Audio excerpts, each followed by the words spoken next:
وہ نظر آتا ہے. اور پاکستان ٹائم یا یہ جو ہمارا امروز اخبار، جی کیونکہ بروز، میں زیادہ تر ملتان میں رہا ہوں، تو اس زمانے میں یعنی 60 یا 70 کے بالکل شروع میں مسعود اشر ملتان آ گئے، اور امروز اتنے جاہو جلال سے وہاں نکلتا تھا. تو آپ یقین کیجئے کہ امروز، لاہور امروز جو ہے وہ نہیں پڑھا جاتا تھا، بہت دور دور تک جاتا تھا امروز اخبار. تو یہ دور تھا جس میں بالکل کئی مرتبہ یہ لوگ زیر عتاب ہیں. فیض صاحب ہیں اور خود مسعود اشر ہیں، یہ اس سے نکالے گئے تھے، باقاعدہ اخبار سے نکالے گئے تھے. ایک زمانے میں ضیاء الحق سے ان کی بڑی دوستی تھی، پھر ضیاء الحق ان سے ناراض ہو گئے. تو یہ ساری چیزیں جو ہیں، یہ نوکری سے برخاست ہونے کی سزا کے طور پہ یہ لوگ سب جھیلتے رہے ہیں. مگر یہ کہ ایک رویہ جو ہے مستقل طور پر ہمیں ترقی پسندی کا، وہ ہمیں نظر آتا ہے، باوجود اس کے کہ پیرالل طور پہ ہمیں نوائے وقت بھی نظر آتا ہے، کہ جس کی ایک بالکل مخصوص ایک لائن ہے، اور وہ جو دائیں بازو کی جو طبقہ ہے، اس طبقے کو وہ بہت سپورٹ کرتے ہیں، حکومتوں کو سپورٹ کرتا ہے. تو یہ پیرالل ہمیں رویے نظر آتے ہیں، لیکن ترقی پسندی کہیں بھی ہمیں دبتی ہوئی نظر نہیں آتی، کہیں ہمیں کمتر ہوتی ہوئی نظر نہیں آتی. رویے بڑے واضح ہیں، اور وہ رویے ہمیں لوگوں کی زندگی میں نظر آتے، ان کے صحیح، لوگوں کے رویوں میں وہ نظر آتے ہیں.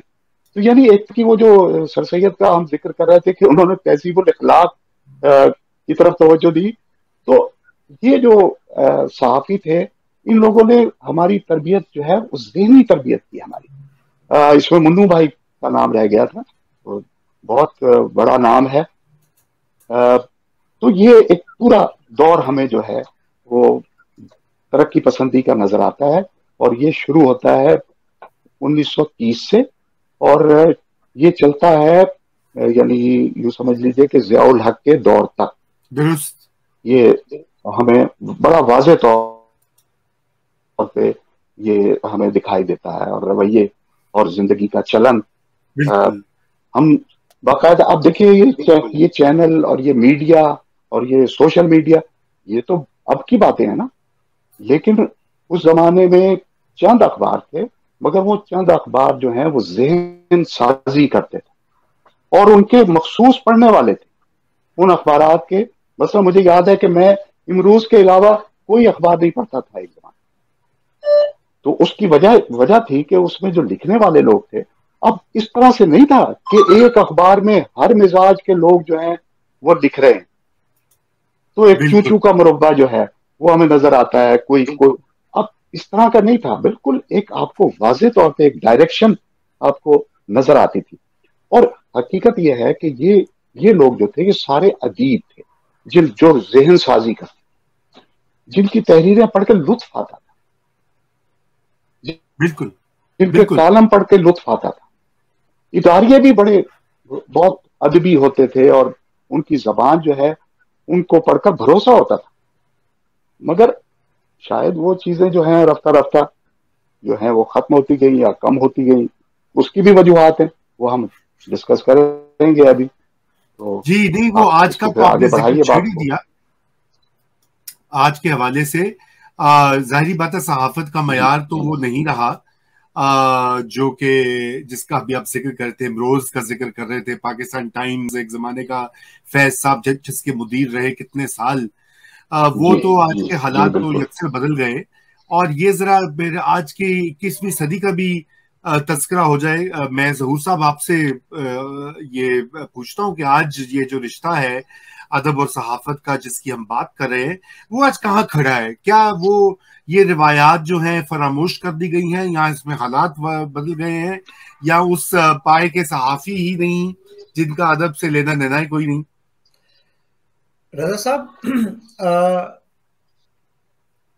یہ عرض کرنے سے پہلے میں تھوڑا سا ایک مزاحمتی ادب کا ریفرنس دوں گا تاکہ ہمیں آج کی بات سمجھنے میں تھوڑی سی آسانی ہو جائے گی.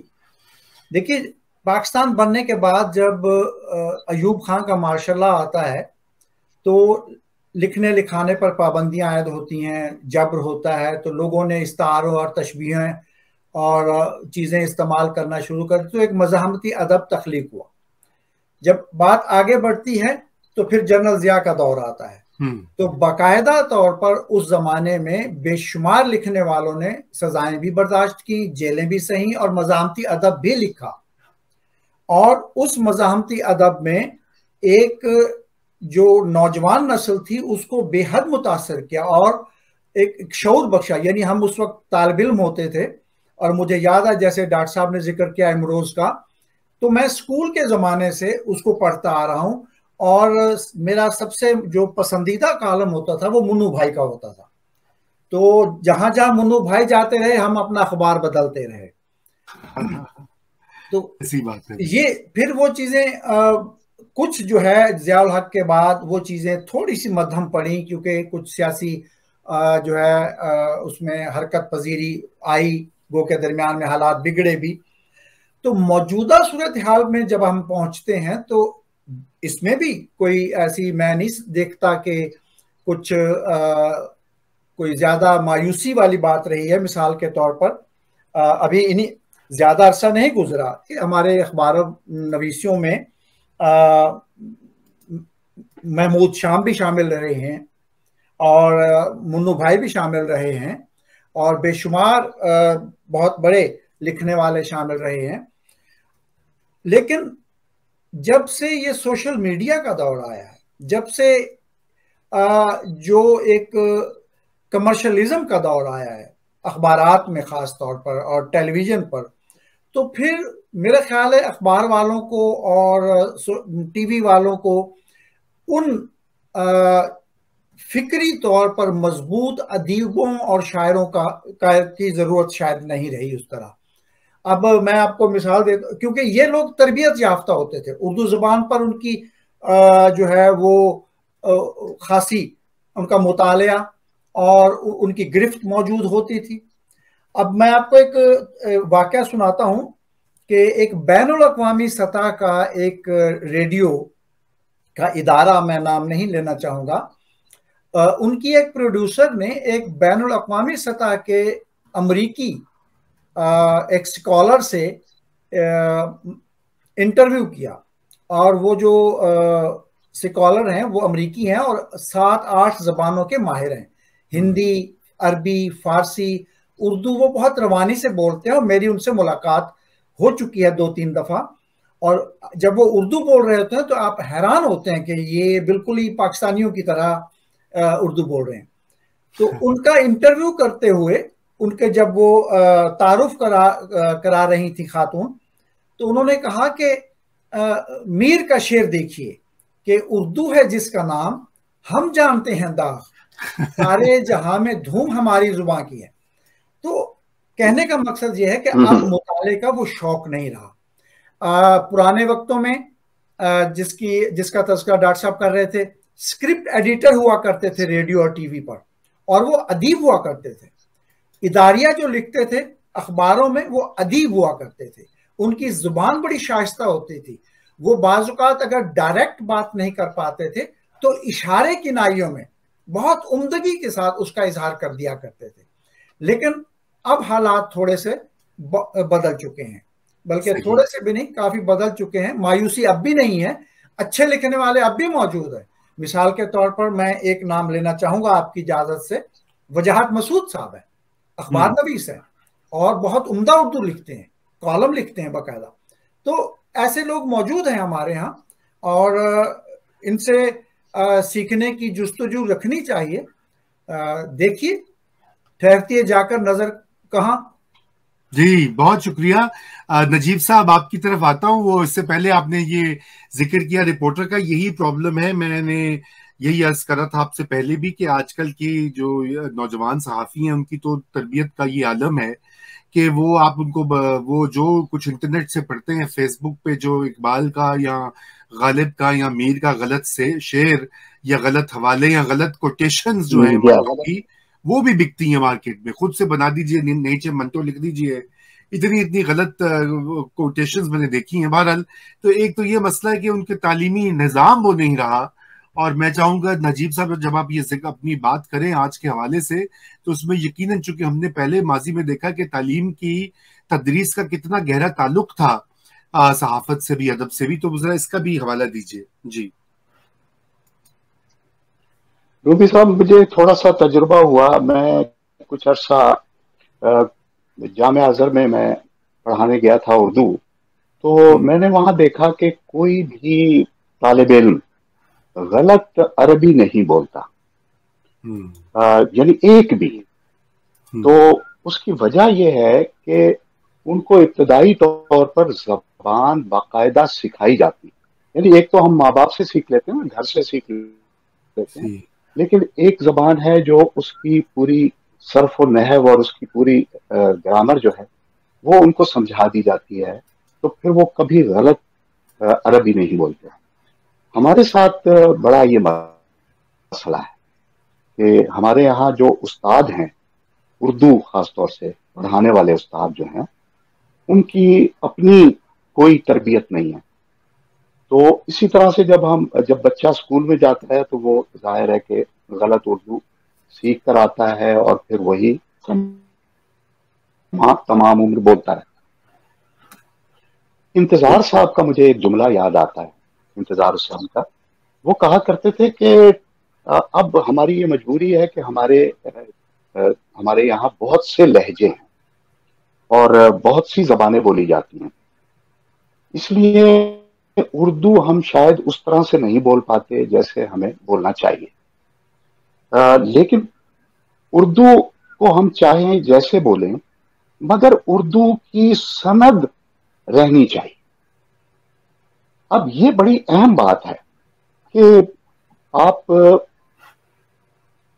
زبان جب لکھیں تو اس کی سند موجود ہو. مگر جیسے آپ ابھی کہہ رہے تھے کہ اپنی طرف سے گھڑ لی جاتی ہیں باتیں یا کوٹیشنز, تو اس لیے بہت کچھ جو ہے وہ صحیح نہیں ہو رہا. خاص طور سے ہمارا جو سوشل میڈیا ہے اور ہمارا جو الیکٹرانک میڈیا ہے, اگر آپ دیکھیں تو اب اس میں اتنا پھیلاؤ آ چکا ہے کہ وہاں اگر ہم چاہیں بھی تو ہم اپنی اردو کو درست نہیں کر سکتے. اگر وہاں ٹکر چل رہے ہیں یا وہاں کوئی بات چیت ہو رہی ہے تو وہ عجیب و غریب قسم کا لب و لہجہ جو ہے وہ ہمیں سننے کو ملتا ہے. اور جو چیزیں ہم سنتے ہیں وہی ہمارے ذہن میں رہتی ہیں اور ہم پھر ان کو اسی طرح سے بولتے ہیں کہ ہمارا خیال ہے کہ جی ٹیلی ویژن پہ جو آدمی بیٹھا ہوا بات کر رہا ہے وہ صحیح اردو بول رہا ہے اور ہمیں بھی اسی کی طرح سے بولنا چاہیے. تو یہ ایک بڑا فرق آ گیا ہے. اور یہ بڑا فرق اس لیے آیا ہے کہ اب ہم جو یعنی خبر کے اندر جو ایک حقیقت ہونی چاہیے یا سچ ہونا چاہیے, اس سچ پر ہم جو ہیں وہ کوئی زیادہ بھروسہ نہیں کرتے. بلکہ ایک نظم ابھی میں نے پڑھی ہے, نزار قبانی کی نظم ہے کہ اس کا نام ہے عرب اپنی موت کا اعلان کب کریں گے. تو اس میں ایک لائن ہے کہ ہم نے دیکھی ہے فتح ٹیلی ویژن کی سکرین سے نازل ہوتی ہوئی. واہ کیا لائن ہے. اب صورتحال یہ ہے کہ جو کچھ ہمیں ٹیلی ویژن کی سکرین سے بتایا جا رہا ہے, وہاں سے جو کچھ ہمیں دکھایا جا رہا ہے وہی ہمارے لیے سچ ہے. اور یہ اس میں بالکل اس میں کوئی دو رائے نہیں ہو سکتی کہ اس میں مختلف قسم کے جو پریشرز آئے ہیں صحافت کے اوپر بھی, یہاں تک کہ ادیبوں شاعروں کے اوپر بھی, ان پریشر سے بھی آپ دیکھیں گے کہ بہت کچھ تبدیل ہوا ہے. اور پھر دوسری راہ جو نکالی گئی وہ تھی ریٹنگ کی, وہ تھی ایک طرح سے کمرشلزم کی. اس اور کمرشلزم نے سنسنی کو جو ہے وہ سچ کی جگہ دے دی ہے. تو اس لیے اب آپ دیکھیں گے کہ ہر طرف ایک آپ کو ایسا محسوس ہوتا ہے کہ یہ میڈیا جو ہے یہ اب ایک سپر مارکیٹ ہے، اور اس سپر مارکیٹ میں سب کچھ بک رہا ہے، جو نہیں بکنا چاہیے وہ بھی بک رہا ہے، اور شاید زیادہ مہنگے داموں بک رہا ہے۔ آپ یہ دیکھیے کہ جو مثلا مجھے یاد آتا ہے بے نظیر ایک دفعہ ایک پروگرام سے اٹھ کر چلی گئی تھی، اتنی ان کے ساتھ اینکر نے، آپ جانتے ہیں اس اینکر کو بھی جانتے ہوں گے، اتنی بدتمیزی کی ان کے ساتھ۔ تو اب اس واقعے کی وجہ سے اس چینل کی جو ریٹنگ ہے وہ تو کہیں کی کہیں پہنچ گئی کہ بھئی بے نظیر کو اٹھنا پڑا وہاں سے۔ اسی طرح سے آپ اکثر نیوز چینل پہ بیٹھے ہوئے جو ڈسکشن کے پروگرام ان کے اندر ہم دیکھتے ہیں کہ گالم گلوچ ہو رہی ہے، کرسیاں چل رہی ہیں، گریبان پکڑے جا رہے ہیں، اور بعض اینکر ہمارے مزہ لے رہے ہیں اس بات کا، یہ سوچے سمجھے بغیر کہ جو دیکھنے والے ہیں یا اگر گرون اپ ایج کے بچے یعنی جو ابھی بڑے ہو رہے ہیں وہ اگر اس کو دیکھ رہے ہیں تو وہ کیا اس سے اثر قبول کر رہے ہیں، ان ساری چیزوں کا کوئی اب عمل دخل باقاعدہ رہا نہیں ہے۔ اور ہم یہ چاہتے ہیں کہ جو اگر ہماری ریٹنگ زیادہ آئے گی تو ہمارے جو اشتہار ہیں ان کے ریٹ بڑھے، تو اس لیے وہ زیادہ سے زیادہ اس طرف ہم جا رہے ہیں۔ میرا تو خیال یہ ہے کہ دیکھیے بہت کم اس میں شاید خرچ ہو، ہم اینکرز کو 20-20 لاکھ، پتہ نہیں، میں تو سنتا ہوں اتنے پیسے ملتے ہیں، شاید اس سے بھی زیادہ۔ بھائی ہم یہ ادیب اور شاعر بہت سارے بے روزگار بھی پھر رہے ہیں، ان کو ہی اگر ہم رکھ لیں یا یار وہ ہمارے ٹکر ہی درست کر دیں، ہماری کچھ زبان ہی درست کر دیں، کہیں کوئی تلفظ ہی ہمیں سمجھا دیں یا بتا دیں، چاہے پروگرام کے بعد ہی بتائیں کہ بھائی آپ ذرا یہ لفظ اس طرح بول لیجئے، تو یہ دیکھیے کہ کتنا فرق پڑ سکتا ہے۔ ایک تو یعنی بہت کم خرچ پہ ملازمتیں لوگوں کو مل جائیں گی، اتنا خرچ نہیں ہوگا۔ بہت سارے لوگوں کو میں جانتا ہوں، شاعروں ادیبوں کو، کہ بالکل بے روزگار ہیں، اور کوئی نہ کوئی ہم وسیلہ ڈھونڈتے ہیں ان کی مدد کرنے کا، کبھی اکیڈمی آف لیٹر سے ان کے کوئی وظیفے وغیرہ بنوا دیتے ہیں کچھ۔ تو یہ ساری چیزیں جو ہے یہ کمرشلزم کے نام پہ ہو رہی، اب اس کو ہم روک تو نہیں سکتے، نہیں، یہ تو اس میں کوئی شک نہیں ہے کہ اس کو روکا نہیں جا سکتا، چونکہ یہ ایک سیلاب ہے یا سونامی ہے، لیکن اس پر کہیں نہ کہیں بند باندھا جا سکتا ہے، کہیں نہ کہیں کچھ ایسا بندوبست ہے کہ لوگ وہاں 2-4 ایسے موجود ہوں جو کم از کم بتائیں یا سکھائیں، یا اور کچھ نہیں تو جو لکھا ہوا آتا ہے اس کی زبان درست کر دیں۔ وہ ایسے ایسے تماشے اس میں ہوتے ہیں۔ ابھی ایک صاحب تھے، وہ شاعر بھی ہیں، میں حیران ہوں، وہ غالب کا شعر غلط پڑھ رہے، تو یہ صورتحال ہے۔ اس کو اب لیکن بہرحال کوئی ایسی مایوسی کی بات نہیں ہے۔ دیکھیے بہت لوگ ہیں جو بہت اچھا کام کر رہے ہیں، لکھ رہے ہیں، بہت اچھا لکھ رہے ہیں۔ ایشور ناہید ابھی لکھ رہی ہیں، جی لکھ رہی ہیں، بالکل، اور ماشاءاللہ۔ لطف آتا ہے جب وہ لکھتی ہیں۔ انگریزی میں کئی نام ہیں، جیسے حارث ہے، بہت اچھا لکھتا ہے، رؤف پاریکھ ہیں، وہ بڑا یعنی لکھتے ہیں، شاندار ادبی حوالے سے میں بات کر رہا ہوں۔ تو بہت لوگ ہیں، امجد اسلام امجد بھی صاحب کالم لکھ رہے ہیں، قاسمی بھی کالم لکھتے ہیں، اصغر ندیم جی لکھ رہے ہیں، اصغر ندیم بھی لکھتے رہے ہیں، جی اصغر ندیم جی بالکل، محمود شام باقاعدہ لکھ رہے ہیں۔ تو بہت سے لوگ ہیں جو جن کو پڑھ کر ابھی بھی لطف آتا ہے، اور ان کا باقاعدہ ایک سرکل ہے، ایک حلقہ ہے۔ آپ کا نیا دور میں اس لیے شوق سے دیکھتا ہوں کہ وہاں آپ بیٹھے ہیں، سولنگی صاحب بیٹھے ہوئے ہیں، تو خیال کرتے ہیں خبر کا بھی اور زبان کا بھی، کہ اچھی زبان بھی سننے کو ہمیں مل جاتی ہے۔ تو یہ مایوسی کی خیر اتنی فضا نہیں ہے، بہت اچھا لکھنے والے لوگ موجود ہیں، لیکن دیکھیں گے آپ یہی کہ جو بھی اچھا لکھ رہے ہیں ان کا ضرور ادب سے یا شاعری سے یا فکشن سے ان کا تعلق ہے، تو اس وجہ سے جو ہے ایک کوالٹی بھی ساتھ ساتھ موجود ہے۔ بالکل ہے، بالکل ہے۔ تو نجیب صاحب، ظہور صاحب، بہت شکریہ بہت سیر حاصل گفتگو رہی، اور میں سمجھتا ہوں کہ اتنی زیادہ تاریخ اور عصر حاضر کے جو یہ مسائل بھی ہیں اور تحریکیں بھی ہیں، ان کا احاطہ اتنے کم وقت میں کرنا یوں تو مشکل ہوتا ہے، لیکن آپ دونوں نے بہترین وہ کام کیا ہے. میں سمجھتا ہوں میں نے تو بہت کچھ سیکھا ہے. جو اس کانفرنس میں شرکت کر رہے ہیں، دیکھ رہے ہیں، وہ بھی بہت کچھ سیکھیں گے. تو ناظرین اجازت دیجیے، اور خدا کرے کہ یہ پہلی جو عالمی Urdu conference, on line Urdu conference جو ہے، یہ ہر سال منعقد ہو، تاکہ مزید اس طرح کے پینلز اور اس طرح کی گفتگو ہمیں سننے کو ملے. اس کے ساتھ ہی خدا حافظ.